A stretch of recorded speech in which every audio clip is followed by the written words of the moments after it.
Que le jour soit bon avec vous, ou le soir, tout dépend à quelle heure vous avez pris rendez-vous avec ces entretiens maintenant réguliers.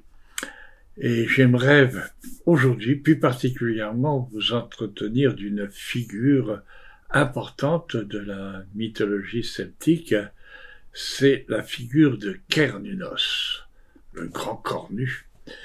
Le cornu qui peut tout recouvrir de l'univers, de la nature, des cycles et des lois et des rythmes, voilà. Et c'est une figure très très ancienne. On a une première image gravée de cette figure à la grotte des Trois Frères. Vous voyez, si ça remonte bien loin.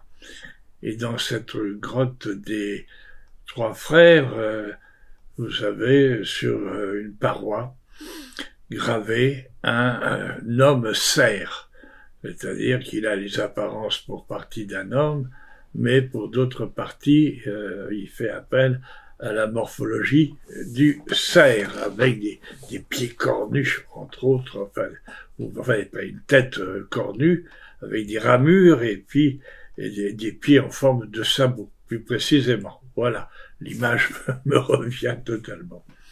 Cette figure-là, très très très ancienne, on va aussi la retrouver au Val Camonica, dans les Alpes, entre la France et l'Italie, et c'est ce qu'on appelle la vallée des merveilles. Et cette vallée est effectivement en grande partie gravée de schémas, de dessins, de symboles, qui sont les expressions de cette première humanité aussi. C'est très émouvant d'ailleurs de voir ces gravures-là, vu le temps auquel elles remontent, et en même temps on sent cette humanité en quête, en recherche de connexion, de relation avec les mystères qui l'entourent, et cette nécessité de se concilier ces mystères et d'être en bienveillance vis-à-vis d'elle et elle vis-à-vis de cette humanité. C'est un personnage qu'on va retrouver un peu plus tard dans la période celtique, notamment au Danemark, dans des tourbières, vasières, où un chaudron de facture celtique va être retrouvé.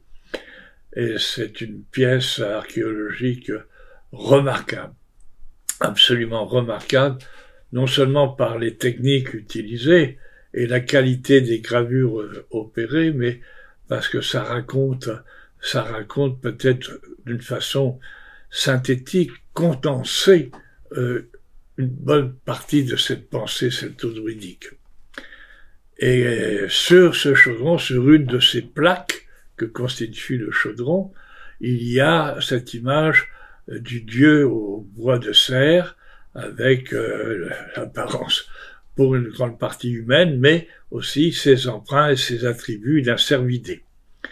On retrouve cette image d'ailleurs aussi dans la Perse ancienne. C'est pour vous dire si cette image de Cernunnos, l'homme à ramure de cerf, est aussi propre peut-être au monde indo-européen, puisque ce monde celto-druidique est souché sur le monde indo-européen.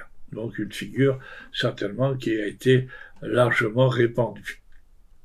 Et donc sur ce chaudron, nous avons cet homme cerf qui est assis en posture, on dirait, de yoga, ou peut-être aussi en posture de la fleur de lotus, une autre image, mais il est là dans un point médian, il est au cœur du cœur, au sein du sein, au centre des centres, il est dans cette terre et cette voie du milieu, intermédiaire entre le ciel et la terre et le ciel, comme tout sacerdote, comme tout druide ou druidesse aussi d'ailleurs, et il a autour de lui une frise végétale, donc il est au milieu du monde végétal et entouré de différents animaux. Il est assis, je dirais, sur le trône, mais un trône de méditation, de réflexion, de paix et de grande sérénité, et toute la nature, tous les règnes l'entourent. et il est là assis, posé, voilà, sur cette assise de sérénité et de paix, et il tient dans une main un torque, donc un bijou celtique qui est identifié à un rapport avec le sacré, la noblesse, le courage, etc. Et de l'autre, un serpent, mais ce serpent a une tête de bélier. Alors là, on est dans les hautes symboliques. Ce sont tout ça des forces et des énergies, et d'une part, à travers le serpent, qui est aussi l'image de la connaissance souvent enfuie, souterraine, mais qui ne demande qu'à se répandre comme toute lumière, et puis une force génésique, une force de fertilité, de fécondation. Donc vous voyez l'importance de ce symbole-là, et avec ce bélier qui ouvre et enfonce toutes les portes du mystère, etc. Et de l'autre côté, ce torque qui est en fait aussi, on dirait presque une antenne quelque part quand elle est dressée vers un point d'émanation sourcier, que ce soit la Lune, le Soleil, les Pléiades, etc. C'est une mise en connexion, en rapport énergique avec ces forces énergie et lumière, ces vibrations, ces ondes et ces flux. C'est aussi l'instrument de la connexion, de la relation. Il capte, il reçoit, il est sur la fréquence adéquate et tout circule. La vie circule en lui, à travers lui, autour de lui et rayonne. C'est ce qu'on attend effectivement aussi d'un sacerdote, d'un druide ou d'une druidesse.